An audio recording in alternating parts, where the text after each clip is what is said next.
కూడా ఎక్కడ మాట్లాడలేదు కదా.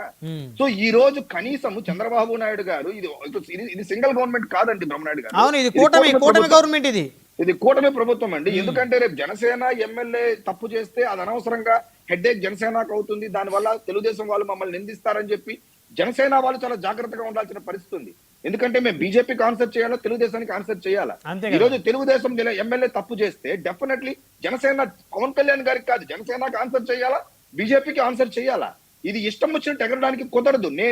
నేనే ఒకడు, నేనే హిట్లర్, నేనేమన్నా చేసుకుంటా, ఏమన్నా మాట్లాడుకుంటా అనేది కాదు.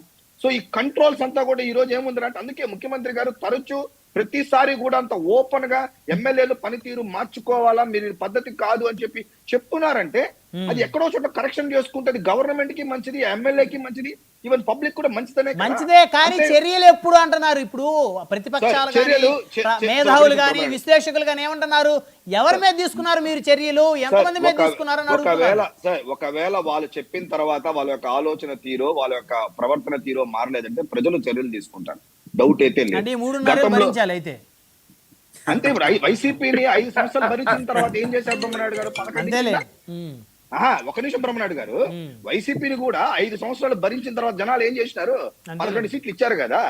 అంటే అప్పుడు చర్యలు తీసుకున్నారా తీసుకోలేదా కాదు, ప్రజలు చూస్తా ఉంటారు ఎవడు పక్క న్యాయం ఉంది, ఎవడు కరెక్ట్ గా ఉన్నాడు, ఎవడు ఎక్స్ట్రాల్ చేస్తున్నాడు, ఎవడు మాట్లాడుతున్నాడు అని చెప్పి ఉంది. ఎందుకంటే బ్రహ్మనాయుడు గారు, మీరు నేను మాట్లాడే డిబేట్స్ కాసేపు తర్వాత వీడియో రూపంలోను, ఆ తర్వాత షార్ట్స్ రూపంలోను, ఆ తర్వాత మెమ్స్ రూపంలోను పబ్లిక్ లోకి డిఫరెంట్ ప్లాట్ఫామ్ వెళ్ళిపోతుంది. ఈ ప్యానల్ లో కూడా మహేష్ ఎలా బిహేవ్ చేస్తున్నాడు, అనంతరాజు టీడీపీ నాయకులు ఎలా బిహేవ్ చేస్తారు, వైసీపీ ఎలా బిహేవ్ చేస్తారు అనే విషయాలు పబ్లిక్ లో ఈరోజు చిన్న ఊరికి ఇంట్లో కూర్చొని 60 ఏళ్ళ ముసలోళ్ళు చూసుకుంటున్నారు. కామెడీగా చెప్పాలంటే ఇదా వీళ్ళ క్యారెక్టర్లు అనేసి. సో చాలా జాగ్రత్తగా ఉండాల్సిన టైం. ఎందుకంటే భాష మీద గాని, యాస మీద గాని, ఇంకేదేమి అవినీతి మీద, ధ్యాస మీద గాని ఏదన్నా గానీ జాగ్రత్తగా ఉంటే తప్పు. ఈ విషయంలో చంద్రబాబు నాయుడు గారు కానీ, పవన్ కళ్యాణ్ గారు కానీ చాలా గట్టిగా ప్రతి సందర్భంలోనూ వాళ్ళకి చాలా స్థాయిలో వార్నింగ్ ఇవ్వడం జరిగింది. కొన్ని సందర్భాల్లో ఎమ్మెల్యేలు పనితీరు కూడా మార్చుకోవడం జరిగింది.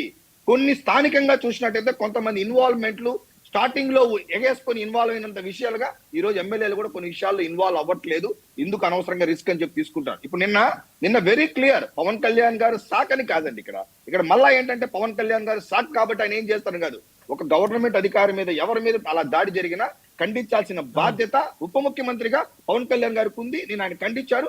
దాని మీద వితౌట్ ఏ ఎంక్వైరీ లేకుండా ఆయన డైరెక్ట్ గా చెప్పారు. నాకు తెలిసి ఈ రోజు మార్నింగ్ ఆయన ఎమ్మెల్యే గారి మీద కేసు నమోదైందని కూడా విషయం కూడా నేను కొన్ని ఛానల్స్ లో కూడా చూడడం జరిగింది.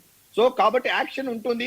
ఇది ఒక పాజిటివ్ గానే తీసుకుంటాము. చంద్రబాబు నాయుడు గారు కానీ, పవన్ కళ్యాణ్ గారు కానీ ఏది చెప్పినా, ఈవెన్ టీవీ ఛానల్స్ కూడా ఇలాంటి చెప్పినప్పుడు కూడా ఈ కూటమి ప్రభుత్వం కరెక్ట్ చేసుకోవడానికే ప్రయత్నిస్తుంది తప్ప వితండవాదం చేసి మాకు సంబంధం లేదు, మేము ఇట్లాగే చేస్తాం అని ఎక్స్ట్రాలు మాత్రం ఈ కూటమి ప్రభుత్వం చేయదు. ఎవరు ఏం చెప్పినా మేము సలహా తీసుకుంటాం, పాటిస్తాం. అట్ ద సేమ్ టైం ఇచ్చే సలహాలు ఇచ్చే వ్యక్తులకు కూడా ఆ స్థాయి ఉన్నప్పుడు దానికి ఇంకొంత వాల్యూ పెరుగుతుందని మేము కోరుకుంటున్నాం. నేను పండ బూతులు మాట్లాడతా, చక్కగా మాట్లాడాలని మహేష్ గారు అంటే అది జనాలు ఒప్పుకోరు. సో మనం కూడా వేదం మాట్లాడాలా, ఎదుటోడికి మంచి చెప్పాలని కోరుకుంటున్నాం. అయితే తప్పు చేసే ఎమ్మెల్యేల మీద ఇక ప్రభుత్వం యాక్షన్ తీసుకోవడానికి రంగం సిద్ధమైంది, ముఖ్యమంత్రి గారు, ఉప ముఖ్యమంత్రి గారు అంటారు మీరు. బ్రహ్మనాయుడు గారు, గ్రౌండ్ లెవెల్లో సీరియస్ చెప్తున్నాను. గ్రౌండ్ లెవెల్లో ఈవెన్ నేను కూడా ఎమ్మెల్యేస్ వాళ్ళతో ఉంటున్నాను కాబట్టి ముందులాగా ఇప్పుడు ఏంటంటే ఇంత ముందు ఉన్నట్టు ఇన్వాల్వ్మెంట్స్ కొంతమంది కొంచెం భయపడుతున్నారు, కొంచెం జాగ్రత్తగా ఉంటున్నారు. ఎందుకంటే ఇప్పుడు మన కళ్ళ ముందు చూసామండి, కళ్ళ ముందు ఒక క్లాసిక్ ఎగ్జాంపుల్ చూసాం. వాట్ హ్యాపెన్ 19 to 24 ఏం జరిగిందని. 151 సీట్లు, వై నాట్ 175, 11 పడిపోయింది. అది ఎవరికి అర్థం కాని ఒక ఇంటర్ప్రిటేషన్ చెప్పాలి అంటే జనాలు ఎందుకు. సో కాబట్టి మాకు జాగ్రత్తలు మాకు ఉన్నాయి. ముఖ్యమంత్రి గారు కానీ, డిప్యూటీ సీఎం గారు కానీ ఏం చెప్పినా గానీ దాని మీద ఖచ్చితంగా కూడా కరెక్ట్ చేసుకుంటారు. భవిష్యత్తులో ఇలాంటి రాకూడదని మేము కోరుకుంటాం. ఎందుకంటే ప్రతిసారి ఇలా తీసుకొచ్చి చెప్పుకొని డిఫెండ్ చేయాలంటే మాకు కూడా ఒక ఎమ్మెల్యే చేసిన ఆయన వ్యవహార శైలి ప్రభుత్వానికి చెడ్డ పేరు వస్తుంది అనుకున్న మర్చిపోతున్నారు, ఆ ఇష్యూ డైవర్ట్ అవుతుంది అనుకునేలో మళ్ళీ ఇంకొక ఎమ్మెల్యే చేస్తున్నాడు.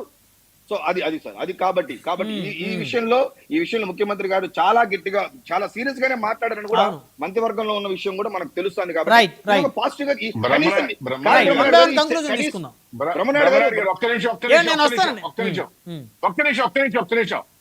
ఇందాక టెలికాన్ఫరెన్స్ లో సీఎం గారు ఎమ్మెల్యేలతోనూ మంత్రులతో మాట్లాడడం జరిగింది. చాలా స్పష్టంగా వివాదాలకి ఆస్కారం ఇచ్చినట్లయితే చర్యలు తప్పవని చెప్పడం చాలా స్పష్టంగా చెప్పడం జరిగింది. ఉమ్, దీనిలో ఇంకొక విషయం ఏంటంటే ఉమ్, పవన్ కళ్యాణ్ గారి శాఖ అని చెప్పాల్సిన పని లేదు. ఎందుకంటే పవన్ కళ్యాణ్ గారు డిప్యూటీ సీఎం.